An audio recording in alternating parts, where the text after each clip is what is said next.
Okay, so this is going to be the first vlog.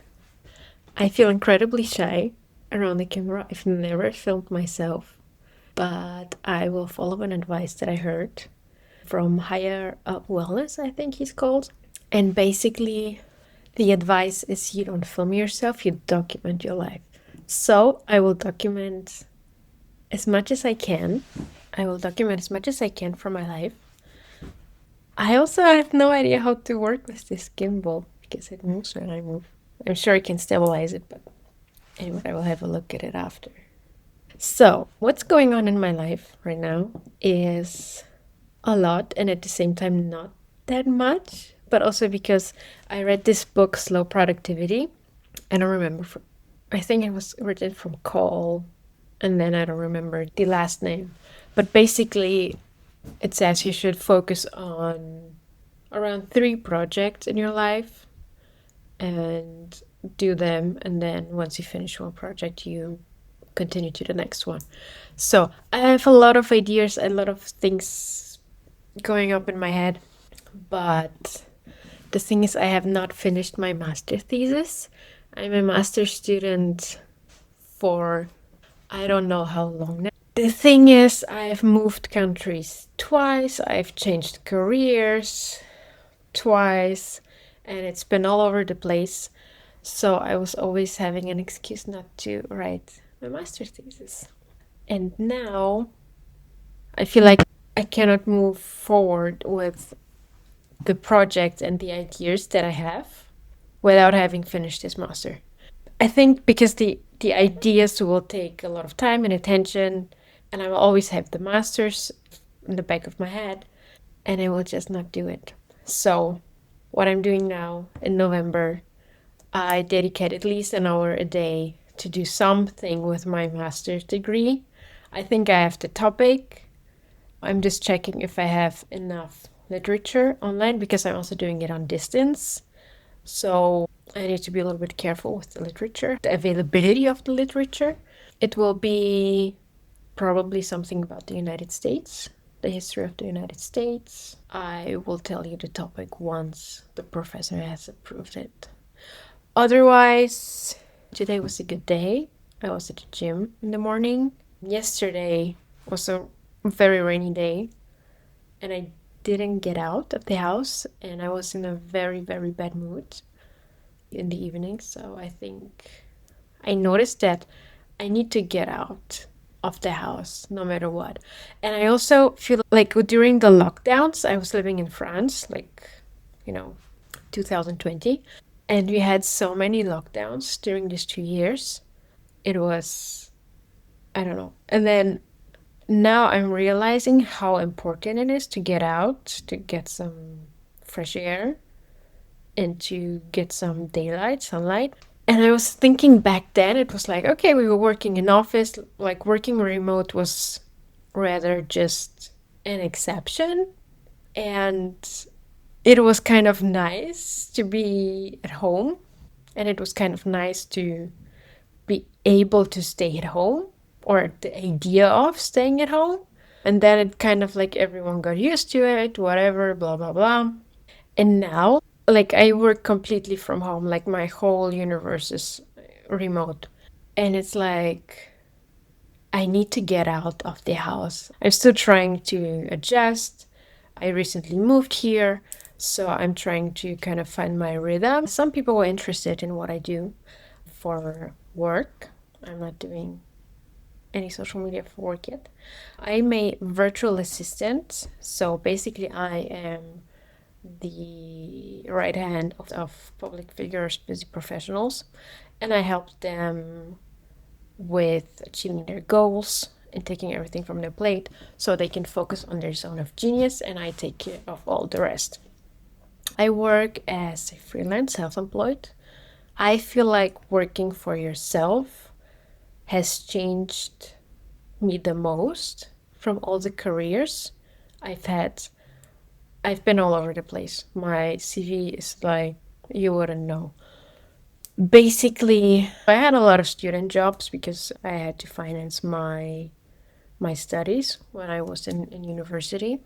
And after that, I worked in an embassy for the economic department. I worked in a language school in France. That was fun. Initially, it was supposed to be like a 4 month internship, but so I was studying French literature. I graduated and I couldn't speak French fluently. And I was like, I cannot have this degree and not speak French fluently.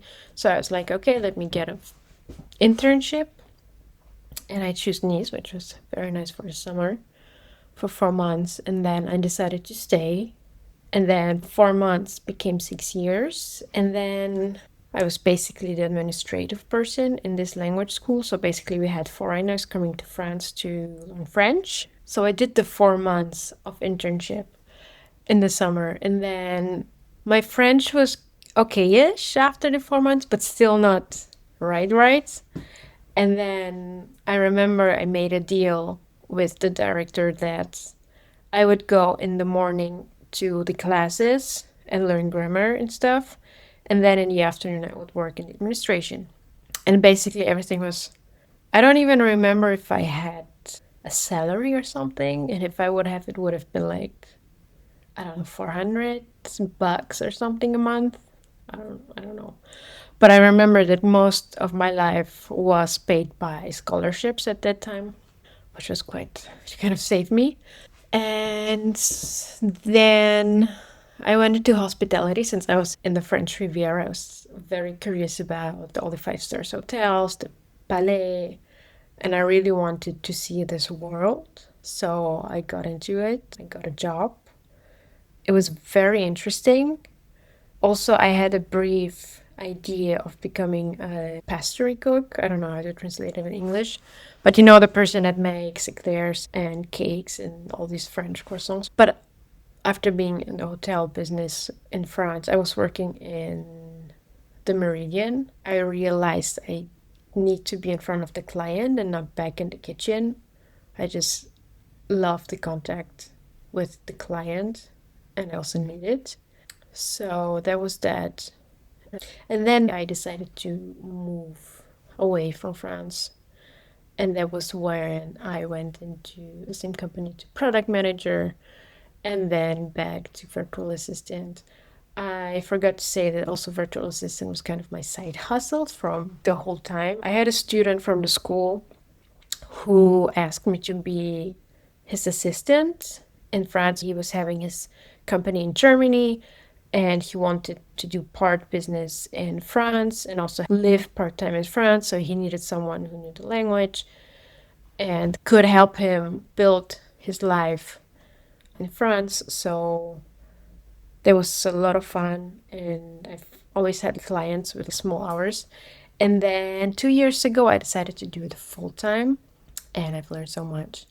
It's been a blast. But this is a story for another time.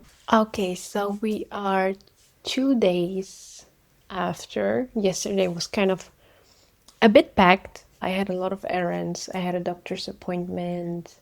Everything went well. And then basically things just took longer than expected. But all good. I also, what I did was, I have a list of people that have helped me throughout the year just by being nice. And I'm doing little Christmas gifts for these people.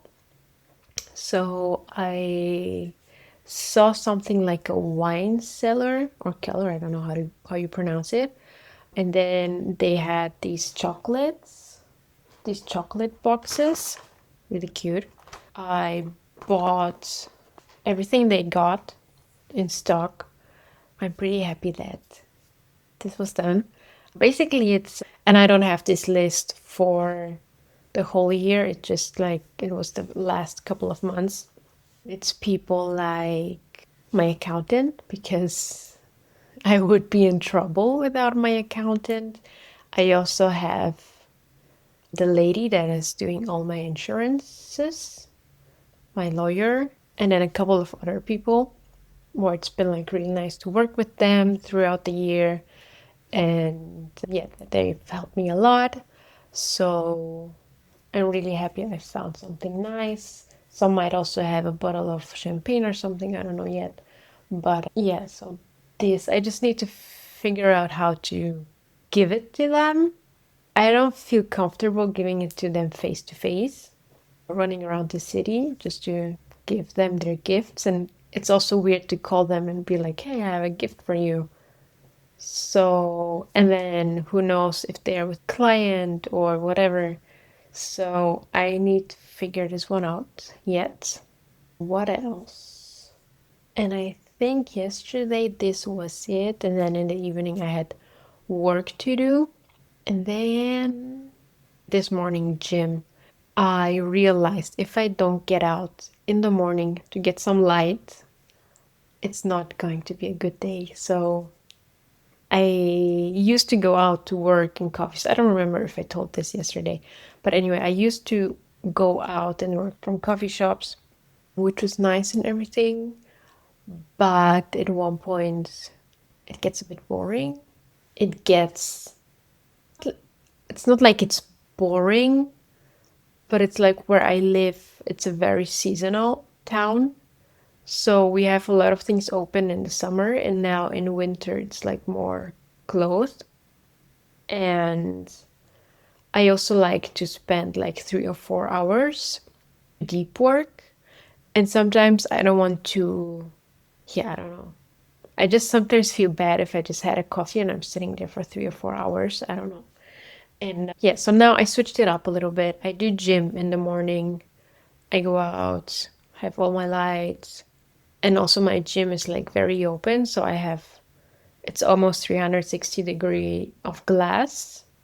So pretty much a lot of light. I move my body.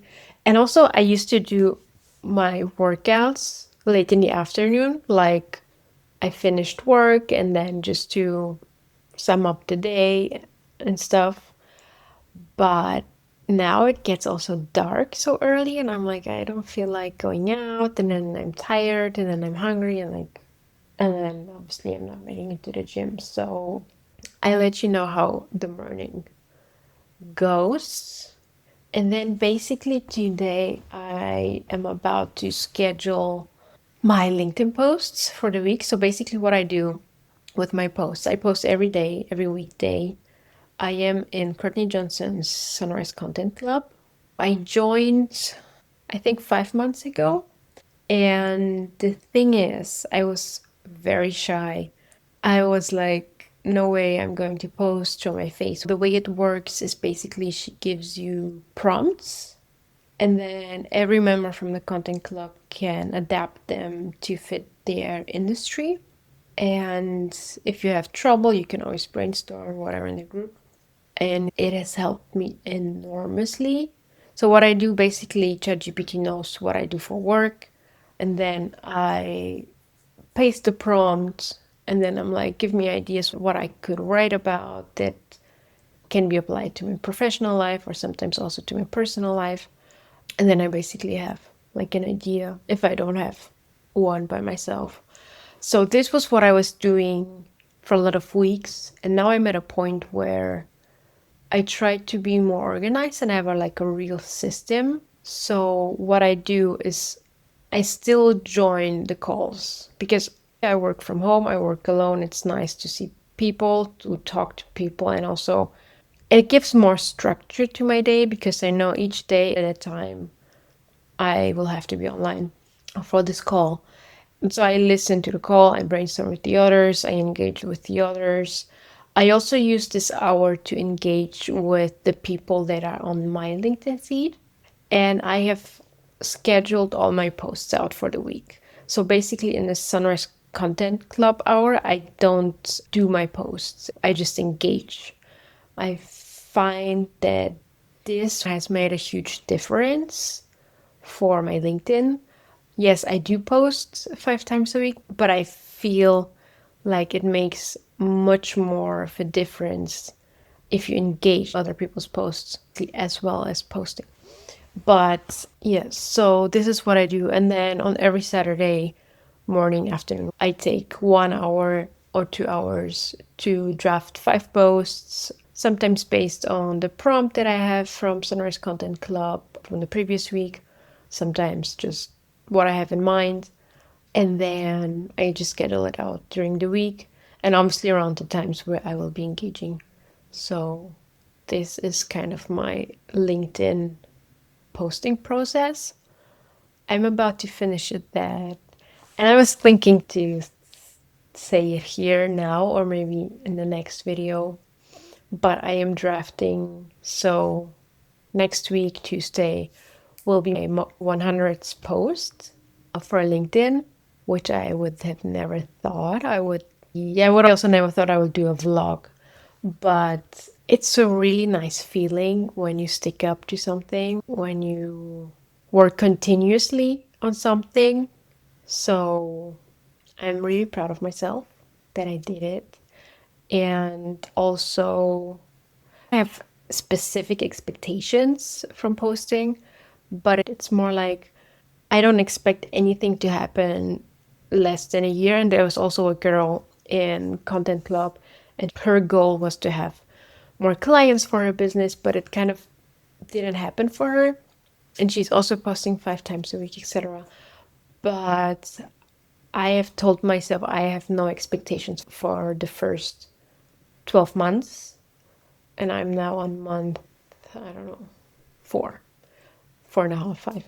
So yeah, we'll see how it goes. I also don't really have that I have my one thing to post about. I don't know. But I've learned a lot in this process of Content Club with Courtney Johnson's guidance.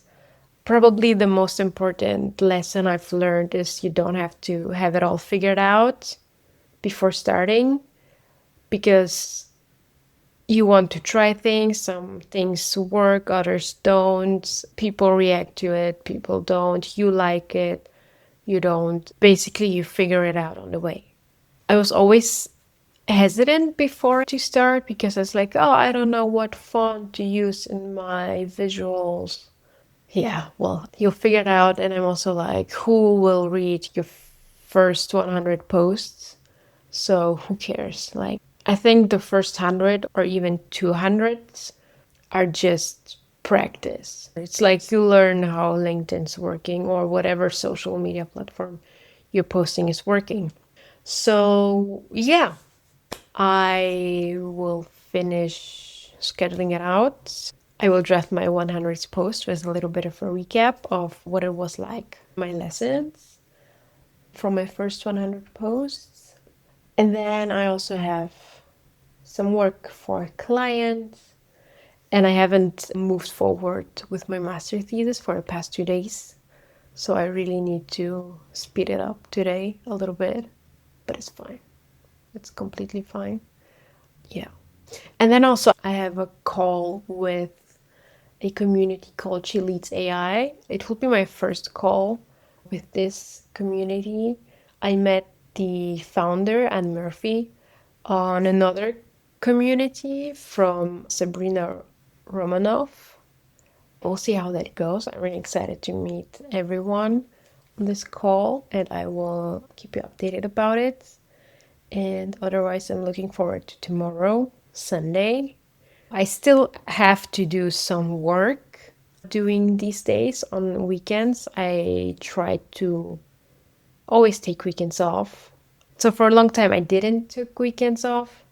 And then at one point, I realized I needed to like completely, like nothing. Like I have my books and the gym, I go out, coffee, book. It worked for 2 weeks, but then life happens. I got a bit on, I had to catch up some work, and then now I'm like, I have to work weekends. But it's fine. It's also like 3 hours each day, so it's completely fine. If you work for yourself, if you do your own schedule, consider it very important to have real days off with no work, where you don't do anything related to your work. It's like your brain relaxes in some way.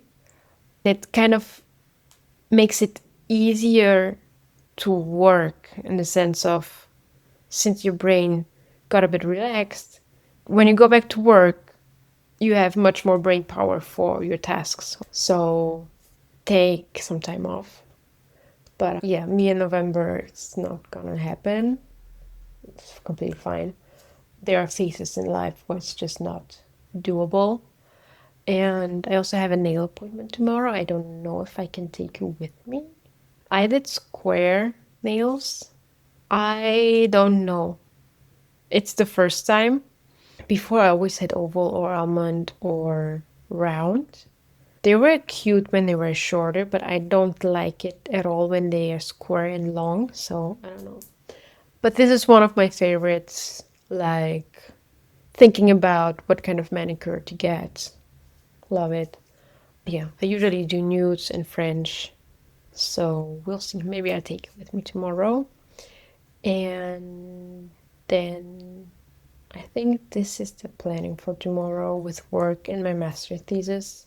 And I would like to have like at least the evening off to read a book and just chill and relax a little bit before the week starts. So, see you tomorrow.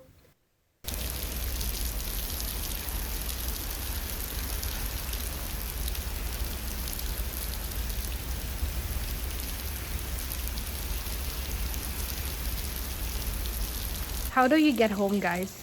I live 10 minutes from here, but I'm not doing that. I'm not running around the rain. So long for taking you with me for my manicure. It turned out perfect. I don't know if it's focus. I will show you later. So I made it home. I was there standing about an hour and thinking about my life, but it was fine. It was actually quite refreshing. Yeah, just to have some ideas to think about stuff.